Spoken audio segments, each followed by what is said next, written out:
The first live BP of spring training is always a special time, and for Tampa Bay Rays prospect Brent Honeywell, 2018's kickoff event was even more so. He was the top prospect in an organization that scouted and developed pitchers as well as any in the MLB, and during the previous year, he'd established himself as a true can't-miss hurler, as he'd been named MVP of the Futures game when he whiffed 4 in 2 scoreless innings.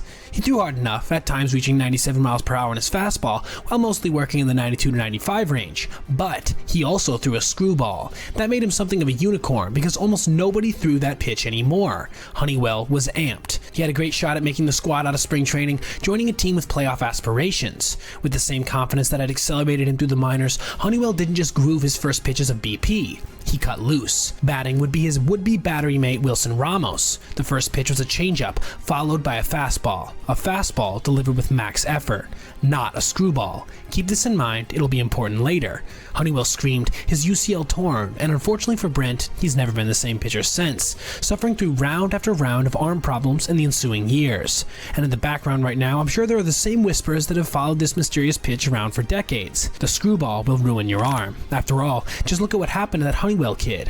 It seemed like the baseball gods were frowning on Honeywell, who openly defied the unwritten code of the screwball being a dangerous pitch that thou shalt not throw. However, it's so much more complicated than that. Without the screwball, there would have been no Fernando Mania in LA back in 1981. Without the screwball, Mike Marshall probably wouldn't have set still current MLB records for most games pitched in a season with 106, most relief innings pitched in a season with 208, and most consecutive games pitched with 13, all of which added up to a Cy Young, unprecedented for a reliever. And Marshall threw his screwball upwards of 40% of the time back in his day. But before we get more into that, I want to take a minute to tell you about today's sponsor, Raycon. Since I've gotten my Raycons, they've become more and more the only earbuds I use, as they're perfect for working, listening to music while editing, and any other activity I like doing thanks to their compact design and extremely comfortable fit. They've also been invaluable while making phone calls, as they provide much better call quality than other similar brands. That's in addition to their custom gel tips, 3 customizable sound profiles, and water and sweat resistant design. And yep, Raycons start at half the price of other premium audio brands. This makes them, quite simply, the best bang for your buck on the market. Need more reason to pull the trigger? How about over 50,000 5-star reviews?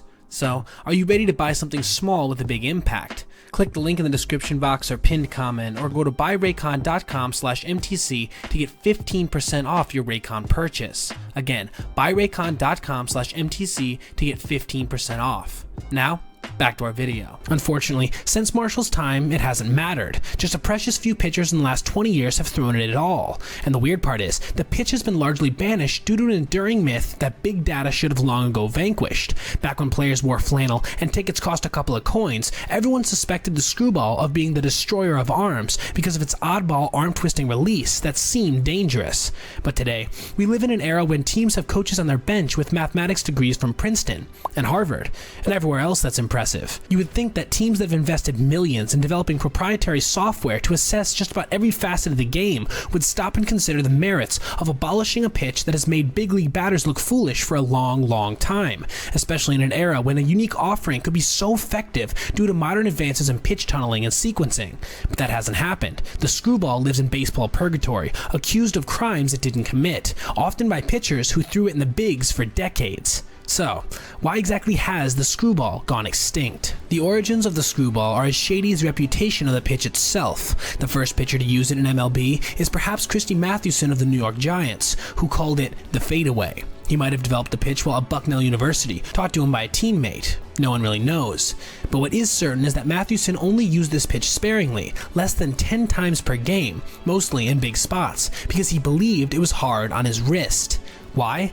The answer lies in how it's thrown. Though there are various ways to grip the ball, a version of the O of the circle change has been common, though some pitchers would keep the index finger straight. The real trick lies in the release. A curve or slider would require pitchers to snap their wrists inward towards their body. For a righty, this means that these pitches will break away from right-handed hitters and into lefties. But a screwball breaks in the opposite way, because during the release, the wrist snaps so that the thumb pronates away from the body. Because of that release, a screwball is an off-speed pitch that's a bit slower than a circle change, changeup with more profound movement along a similar profile, at the same speed roughly where a looping curveball would sit, 74 to 78 in today's velos. Christy Mathewson won 273 games in the big leagues using that pitch. He dominated until he reached the age of 34, when his left side began to bother him and his numbers began to decline. His left side, not his right elbow, mind you. This was a pitcher whose season strikeout record in the NL stood from 1903 to 1961, until Sandy Koufax came along, one of the all-time greats, whose screwball was a weapon he never really trusted as far as his health went. Same with Carl Hubbell, King Carl, a pitcher who was quite literally saved by the screwball. Hubbell is best known for striking out 5 Hall of Famers in a row at the 1934 All-Star Game on 23 pitches. But what isn't well appreciated is that Hubbell had been sent to the Texas League by the Detroit Tigers, his career seemingly over not long before, and it's there that he reinvented himself with said screwball.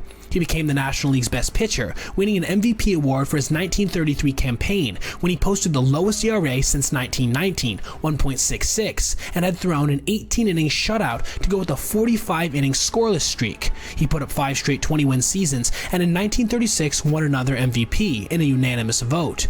He still holds the MLB record by winning 24 straight decisions.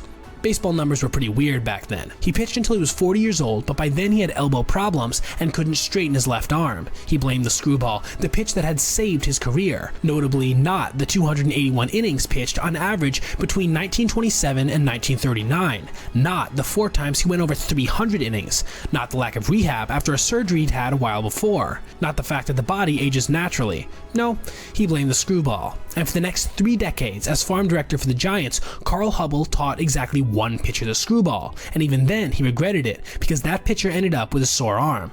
The irony is that the Giants had come up with another great screwball pitcher, Juan Marichal, who didn't learn the screwball from the master, but instead from another teammate. Marichal would go on to win 243 games and get elected to the Hall of Fame, having also participated in what many have called the greatest game ever pitched.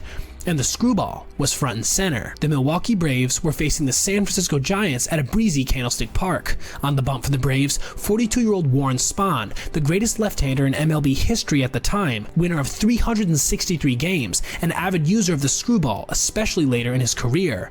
Facing him was Marichal, in his prime at 25, with a delivery that seems impossible to repeat, and a ferocious screwball himself. Both pitchers went 16 innings. Let me repeat that. Both pitchers went 16 innings. Spahn lost the game when Willie Mays hit a hanging screwball out in the bottom of the 16th, but the Say Hey Kid was just one of the half dozen or so Hall of Famers on the field that night. This wasn't Rockies versus Diamondbacks after all. But somehow, even after this crazy contest, the screwball's negative image would persist. If anyone could dispel the myth of the screwball scourge, it's a man who both pitched with it at a high level in the majors and who then earned his PhD in exercise physiology from Michigan State, where he studied the windup and delivery of pitchers. That man was Mike Marshall. Marshall was convinced that the screwball got a bad rap and wanted to prove the pitch's innocence. In fact, Marshall wanted to end the arm injuries of pitchers once and for all. His studies showed that the screwball didn't place more stress on the elbow than a fastball or curve. In fact, Marshall argued that it actually was less stressful. Seeing as how they aren't easily accessible, I guess it's hard to say much in favor for or against these studies, but seeing as how he himself utilized this pitch, it would seem hard to argue with him on the subject. Marshall preceded something of a boom of the pitch in the 70s and 80s. Fernando Valenzuela and his Fernando Mania helped bring the screwball back into the national spotlight. 2 things about Fernando. First, he came up at age 20 and dominated, starting the All-Star game as a rookie and then winning the Cy Young. Second, the Dodgers taught him the screwball and expressly wanted him to perfect it, based largely on the information they had received from Marshall, assumedly. Mike Norris of the Oakland A's won 22 games in 1980 throwing the screwball. He wasn't allowed to throw it coming up in the minors, and only after he blew out his arm dealing heaters did he bring the pitch back, out of desperation, because nothing else worked. Valenzuela, for his part, never hurt his elbow or his shoulder, and he pitched in the bigs until he was 36. Whatever wore him down, it wasn't the unicorn offering. Maybe it was the 6 straight seasons that he logged over 250 innings. For a point of reference, Sandy Alcantara of the Marlins led MLB last year with 228 innings pitched. Only 8 pitchers broke 200 innings. Fernando's screwball was almost a physical impossibility. He threw it with both the index and middle finger, whereas most pitchers relied solely on the middle finger during the release. Not only did his screwball roll off both fingers, he snapped his wrist so violently that the ball spun like a reverse knuckle curve. The human body doesn't seem designed for that, but he never seemed to have arm trouble as a result. One pitcher who did have some arm troubles and who threw the screwball more than anyone was larger-than-life Tug McGraw. In fact, McGraw entitled his autobiography Screwball, so he obviously didn't seem to have hard feelings about the pitch or that part of his personality. Most fans, and even some experts, when describing the career of Tug McGraw, blamed the screwball for the shoulder troubles Tug had when he was traded to the Phillies from the Mets in 1975. But did the shoulder issue ruin Tug's career? Not even close. He led the Phillies to a World Series title in 1980 and stayed in the bigs until he was 39. Most pitchers would gladly take the arm troubles of Tug McGraw and enjoy almost 20 years in the show. But somehow the logic goes like this. Tug threw a screwball, Tug hurt his shoulder at some point, so therefore the screwball caused the injury. This fallacy is known as post hoc ergo propter hoc, which is a fancy way of saying B followed A, so A caused B. It's the logical fallacy that's trailed the screwball around ever since the pious Christy Mathewson was hurling the fadeaway over a century ago. Because the motion is, quote, unnatural, it also must be dangerous. The revolution in data sciences was supposed to trample over the often outdated and dangerous myths of baseball, and in many cases, it's done just that. Incredible minds have devised complex formulas in regards to pitch sequencing, tunneling, launch angles, exit velos, and everything else under the sun you can lay your eyes on. But the screwball? No. The screwball is evil, full stop. It's the demon god of sore arms. Why even question that? Quick, name a current player on an MLB roster that features a screwball like Mike Marshall did. Give up? Exactly. Aside from Honeywell, who signed a deal with the Padres this offseason, the pitch is gone despite the great players who got good hitters out with it. Well, not gone. There are still some recent purveyors of the pitch who practiced the dark arts of the screwball. One was Hector Santiago, who now pitches in the Mexican League. He was a 30th round draft pick toiling in the Venezuelan Winter League, looking at filling in somewhere in the minors when a coach urged him to try it. He would pick it up and throw it sparingly for the rest of his career. He stuck around with the White Sox, Twins, Mets, and Mariners, putting up league average to slightly better numbers year after year.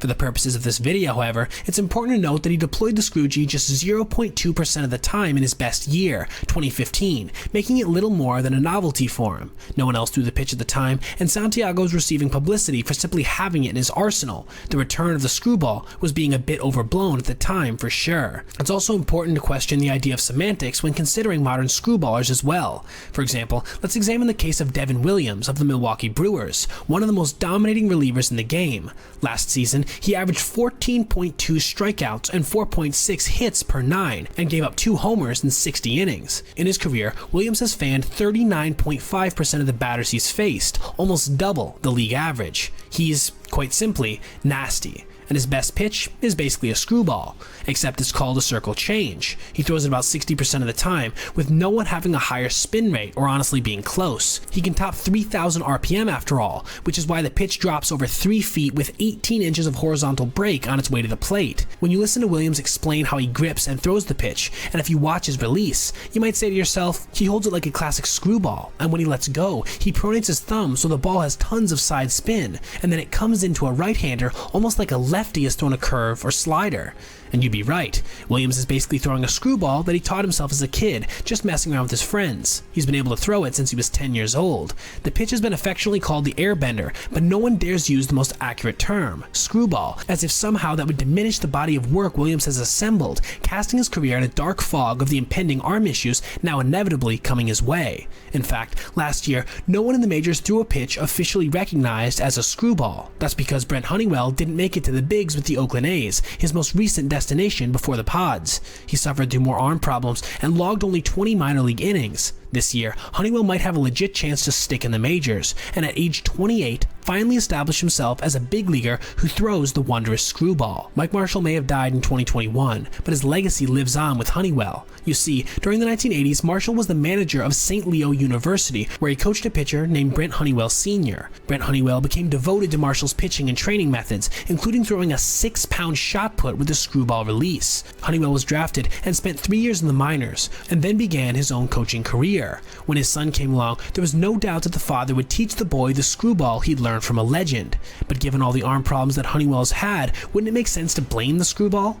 No, because Honeywell's initial injury came from powerful movements being repeated so many times that had an ill effect on his body, essentially just overuse, which is still the most common way pitchers hurt themselves today. The Rays, for example, who drafted Honeywell, just signed Pete Fairbanks to a 3-year deal. Fairbanks throws as hard as anyone in the game, and has 2 Tommy John surgeries to prove it, but no one blames his fastball, at least not specifically his fastball, for his arm issues.